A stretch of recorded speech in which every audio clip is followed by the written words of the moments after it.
Convido os irmãos a abrirem as suas Bíblias no livro de Tiago, seguindo com a nossa série Crescendo na Vida Cristã, essa exposição do livro de Tiago. Tiago, capítulo 1, do versículo 9 ao versículo 12. Tiago 1, do versículo 9 ao versículo 12. Mas o irmão de condição humilde deve gloriar-se na sua alta posição, e o rico na sua humilhação, porque passará como a flor silvestre. Pois o sol se levanta em seu ardor e seca a relva. Então sua flor cai e a sua beleza desaparece. Assim também o rico murchará em seus caminhos. Feliz é o homem que suporta a provação com perseverança, porque depois de aprovado, receberá a coroa da vida que o Senhor prometeu aos que o amam.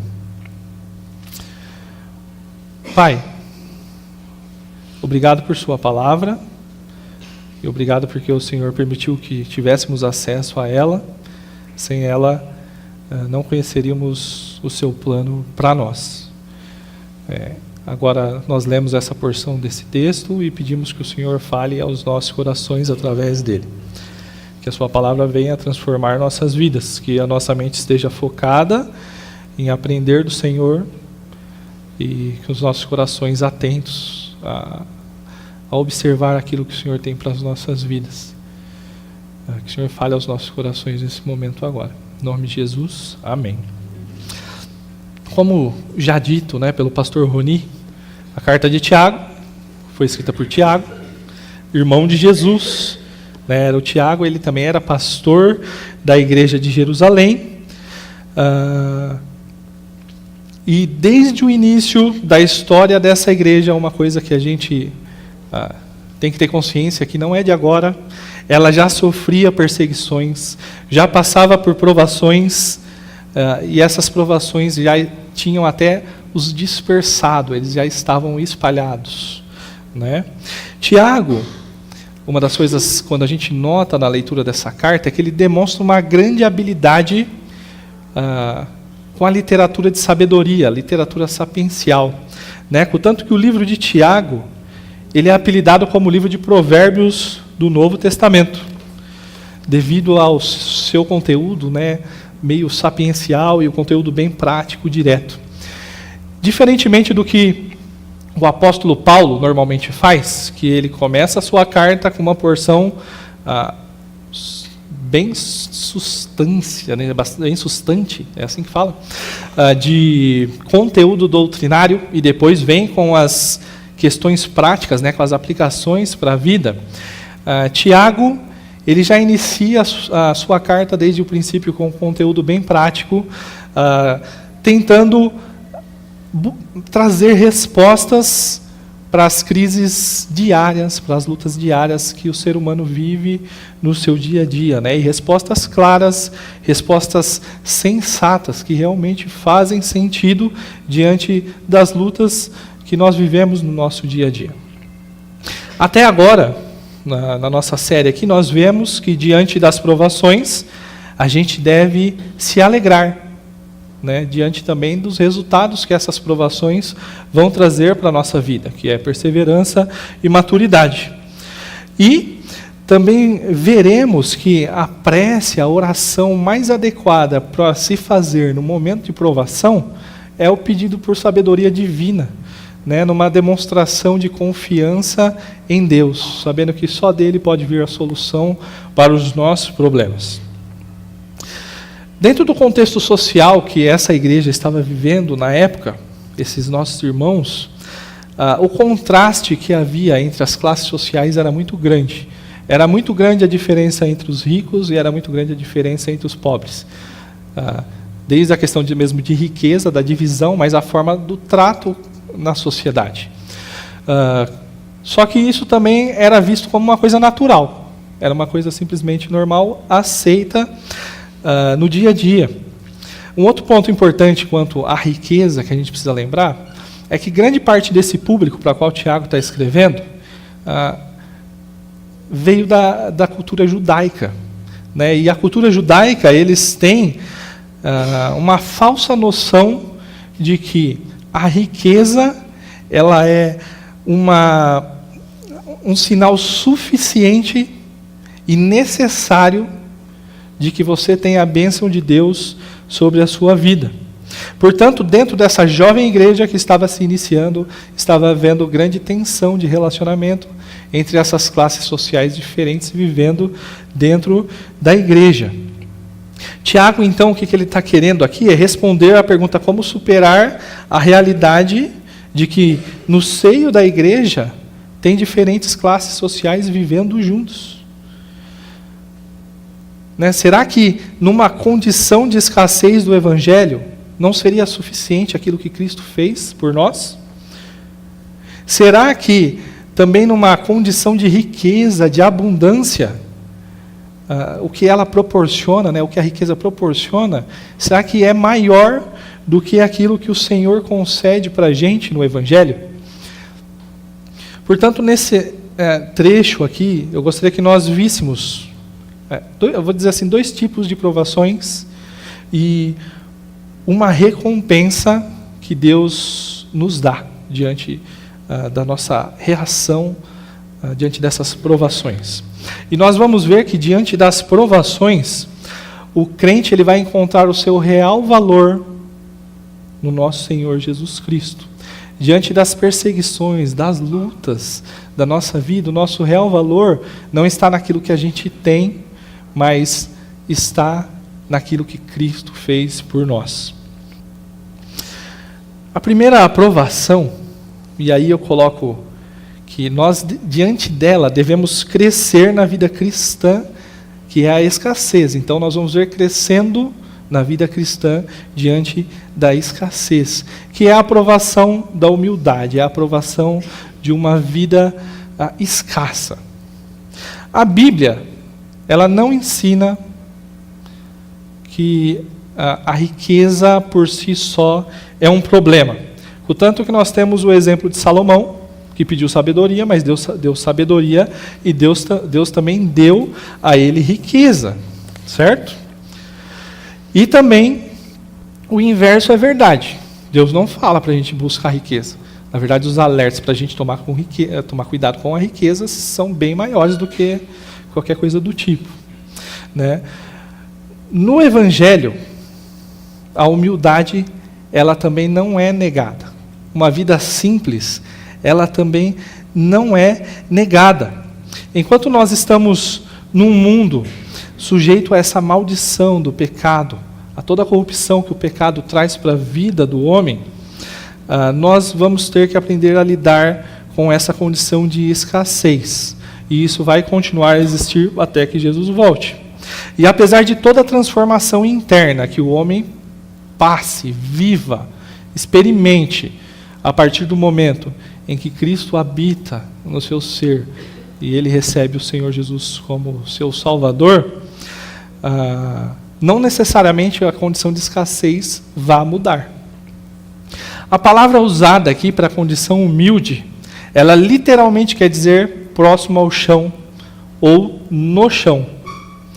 A ideia aqui então é estar por baixo, deprimido, abatido, rebaixado. Também traz a ideia daquele que está numa condição humilhante. No contexto de Tiago, essa condição humilde, ela pode ser aplicada a escravos, né, a analfabetos ou pessoas indoutas, né, às vezes até sabe alguma coisa de leitura, mas não possui muita cultura. Pessoas de renda baixa, poucas posses, profissão simples, aquelas profissões mais simples da sociedade, ou até mesmo, dentro do contexto de igreja, uma pessoa com poucos dons, né? E estes que Tiago, então, diz que eles devem se gloriar na sua alta posição. Aos escravos, aqueles analfabetos que estavam participando da igreja, aquelas pessoas de renda baixa, tinham poucas posições, que exerciam aquelas profissões mais simples daquele contexto. Agora, que alta posição, então, Tiago está se referindo? É justamente desses pequenos que que o Senhor Jesus se assemelha, né, quando ele vem ao mundo para cumprir o seu ministério terreno, né? Ele se tornou pobre por amor a nós, conforme fala 2 Coríntios 8:9, que não tinha nem onde repousar a sua cabeça. Por meio da pobreza de Jesus, o humilde, ele se torna rico. É isso que fala lá em 2 Coríntios 8:9. E por meio dele, de Jesus, passa a ser filho de Deus. E agora, mesmo ele sendo pobre na terra, ele é co-herdeiro das bênçãos de Deus. Ele participa de tudo que Jesus é e possui. Consequentemente, ele também participa de tudo aquilo que Deus é e possui. Agora, nessa condição de filho de Deus, agora ele é filho do rei, certo? E então agora ele passa a fazer parte da nobreza, da alta nobreza. Afinal de contas, nosso Pai é o Rei dos Reis. Pode entrar e sair diariamente agora do lar do Rei dos Reis. Seu Senhor agora também lhe confere participação em sua glória para sempre. E também na sua obra e no seu domínio. Reinaremos juntamente com Cristo. Uma das coisas que me veio à mente quando eu estava lendo esse texto e estudando a respeito dele, era uma brincadeira que minha mãe fazia, né? Que ela falava assim, às vezes, nossa, como a gente é pobre, né? Às vezes comentava assim, ela falava, não estou pobre, não sou pobre, eu estou pobre, né? É uma condição terrena. Por quê? Porque nós somos filhos do Rei dos Reis, né? Então, nós já possuímos todas as riquezas nas regiões celestiais. Então, no momento em que você nota a sua insignificância de uma maneira realmente aparente, onde é que você tem encontrado satisfação? Você consegue, numa situação dessa, realmente de perseguição, provação, e vamos colocar de escassez, realmente se gloriar em alguma coisa? Tem algum motivo? Glorie-se no nosso Deus santo, no nosso Deus poderoso, no nosso Deus eterno, que por amor a você, o incontido e eterno se faz contido e finito, tornando a nossa forma. É o Deus santo, grande, poderoso, tornando a forma humana, vindo morar no meio de pecadores. Lembre-se disso sempre com gratidão. Isso é gloriar-se no Senhor. Lembre-se disso com gratidão. Pense sempre nessas coisas. Fale bastante disso.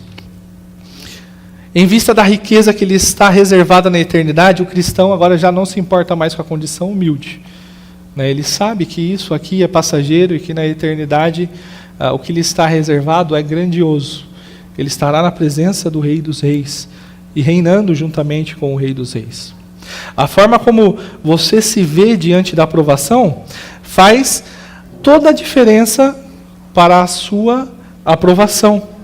Seja da perspectiva da eternidade, se veja, da perspectiva da eternidade, se veja da mesma forma como Deus te vê. Sem Cristo, Ele te vê como um pecador, e a ira dele vai repousar sobre você em algum momento. Não queira passar por isso. Mas agora em Cristo, você foi justificado. Você agora é filho. Você pertence ao reino de Deus. Então, glorie-se.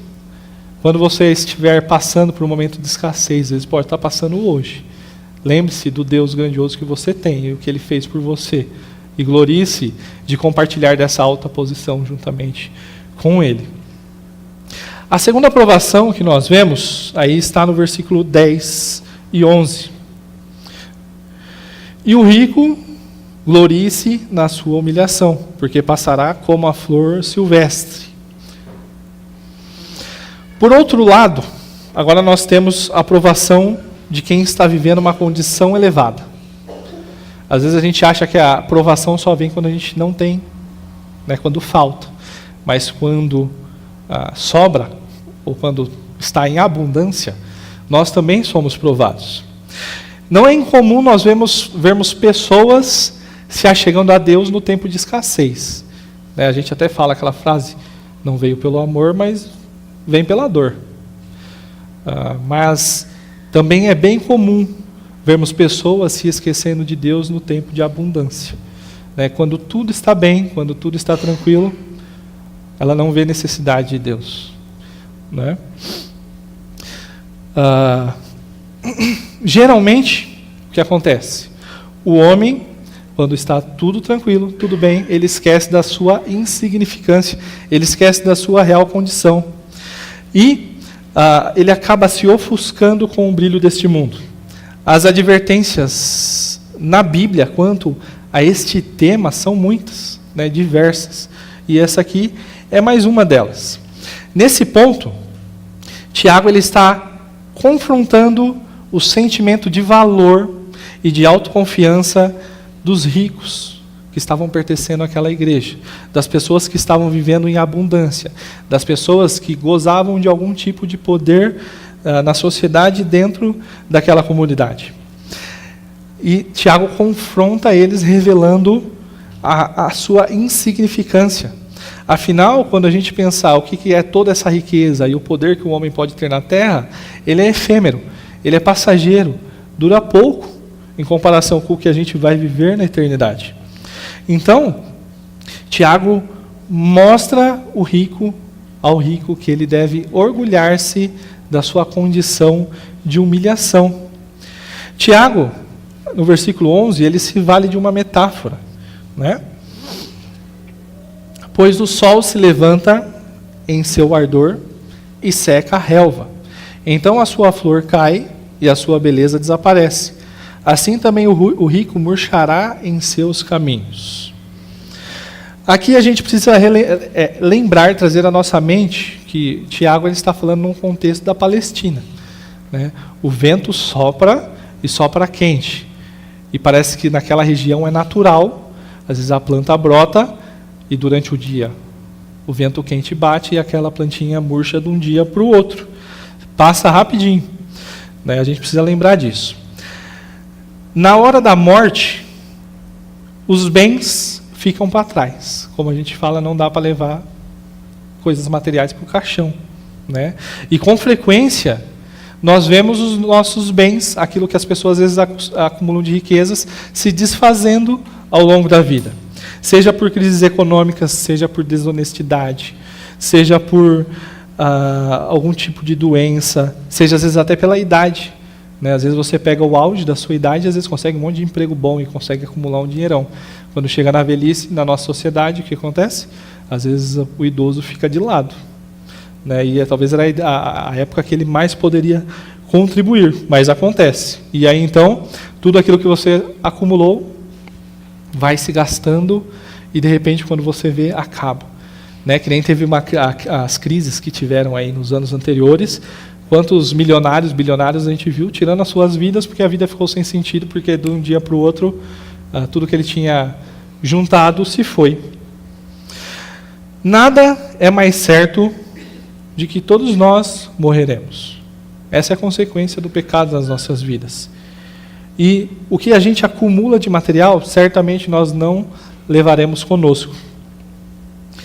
E é nisso que Tiago diz que o rico deve gloriar-se.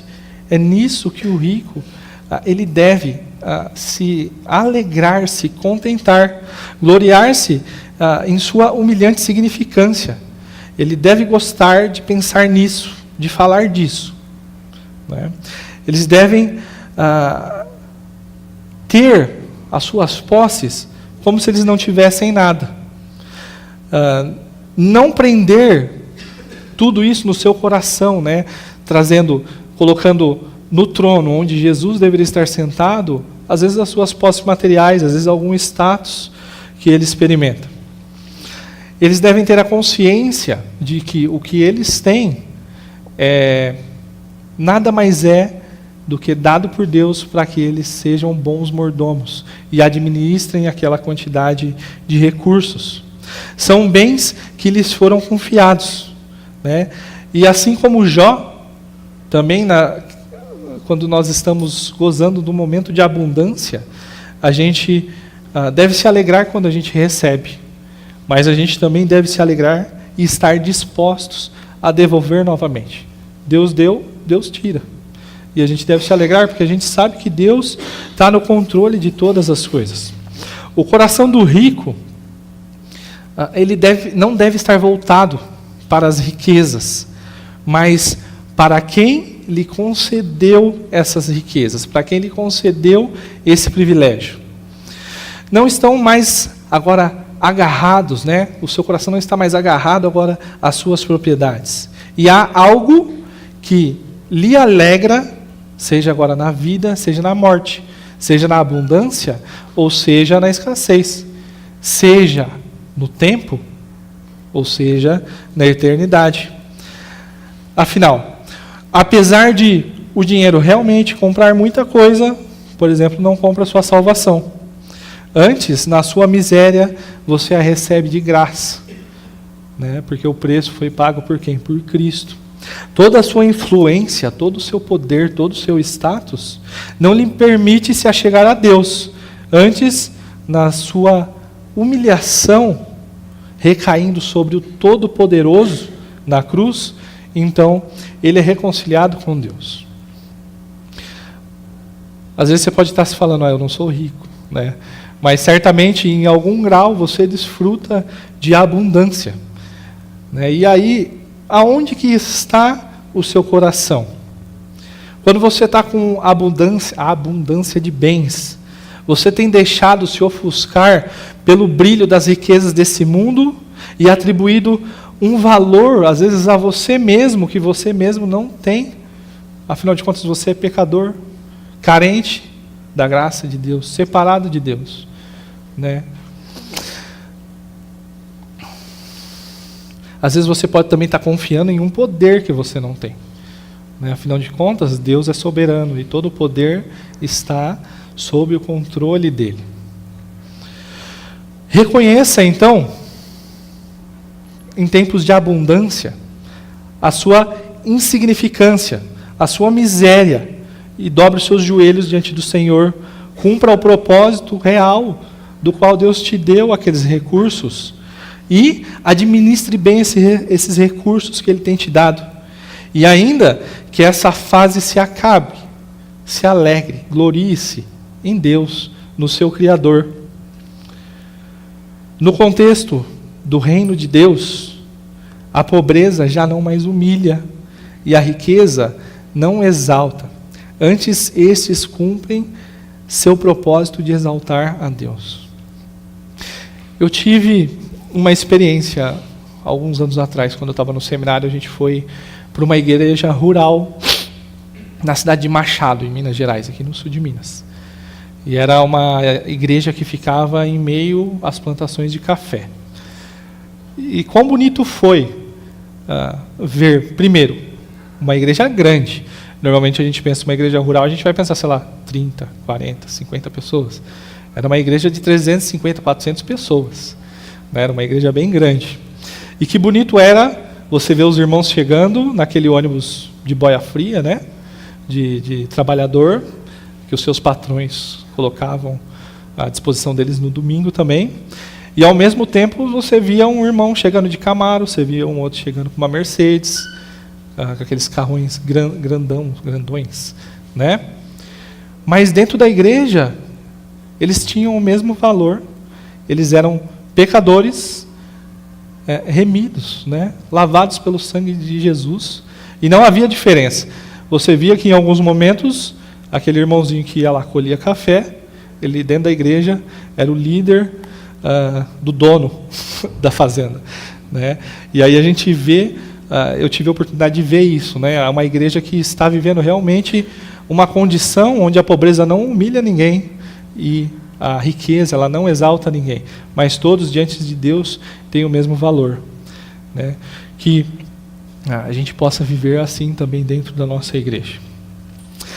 Agora, quanto à recompensa, né? Nós devemos crescer na vida cristã a partir de uma reação correta em meio às provas. E isso a gente vê no versículo 12. Feliz é o homem que suporta a provação com perseverança, porque depois de aprovado receberá a coroa da vida que o Senhor prometeu aos que o amam. Bem-aventurado é aquele que é ditoso, é aquele que é pleno, que é satisfeito, é aquele que é feliz, né? Mas quem é esse que é feliz? Quando nós olhamos para o versículo 12. É aquele que suporta a provação com perseverança. A palavra usada aí por perseverança significa paciência com as circunstâncias adversas. Só que não é uma paciência passiva, da qual eu fico parado esperando, mas é uma paciência que luta, né, que vai em frente, que continua, né, que segue.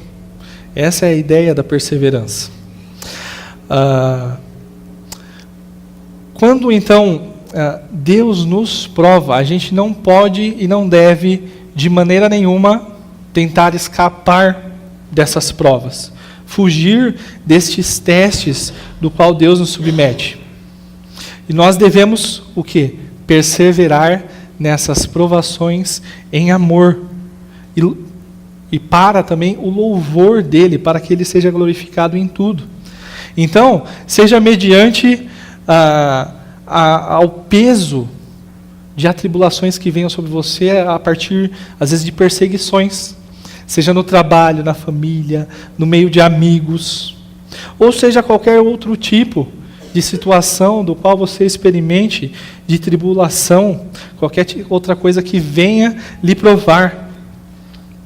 Persevere, né, em amor, confiando no Deus soberano que nós temos. Em que sentido este, então, é feliz? Este que está sendo provado e que está perseverando em amor. Ele receberá, então, a coroa da vida que o Senhor prometeu para quem? Para aqueles que o amam. Né? E quem que está prometendo é o próprio Deus. Então, se Ele promete, Ele cumpre. A palavra usada aí para coroa é a palavra Stéphanos, que era aquela coroa de louros que os vitoriosos aí de competições esportivas recebiam. Como será maravilhoso a gente chegar no fim da nossa corrida cristã, da nossa maratona cristã, e nós recebermos o reconhecimento da parte de Cristo, que nós nos mantivemos fiéis, que nós perseveramos diante de toda a luta, de toda dificuldade. Quando Deus nos prova, a gente pode confiar que é para o nosso bem. Por isso é que nós somos, então, bem-aventurados. Quando somos provados, desenvolvemos uma paciência triunfadora, né? É a paciência que não desiste, mas aquela que continua, e que continua para vencer, porque nossa vitória está em Deus. Quando somos provados, nós então somos aprovados por Deus. Quando nós somos provados, nós também somos premiados, nós somos galardoados por Deus. Quando somos provados, nós temos a oportunidade de demonstrar o nosso amor por Deus. A Bíblia diz que a nossa leve e momentânea tribulação produz para nós um eterno peso de glória. 2 Coríntios 4,17. Como Lutero expressou naquele hino Castelo Forte, ainda que percamos famílias, bens, poder, Deus, Ele continua sendo o nosso castelo forte. Ao ser provado na sua vida, né, aonde você tem depositado a sua esperança, como você tem reagido para com aquele que te prometeu a coroa da vida? A sua reação deve ser de amor ao Deus que prometeu a coroa da vida para nós. Portanto, a minha oração diante dessas palavras, diante da palavra de Deus, é para que, seja na escassez, seja na abundância, lembra até um voto de matrimônio, né? Na pobreza ou na riqueza, não percamos o nosso foco, mas que possamos nos ver, nos notar, nos enxergar na perspectiva da eternidade e da forma como Deus nos vê. Enfrentando sempre as provações com perseverança, confiante no Senhor, que nos reserva a coroa da vida lá na eternidade. E diante então das provações, o crente ele não encontra o seu real valor em si mesmo, mas ele encontra o seu real valor em Cristo, em que o que Cristo fez por você. E diante daquilo que Cristo fez por você, você se motiva a perseverar. E perseverar em amor para a glória dele, aguardando o reconhecimento dele que nós nos mantivemos fiéis.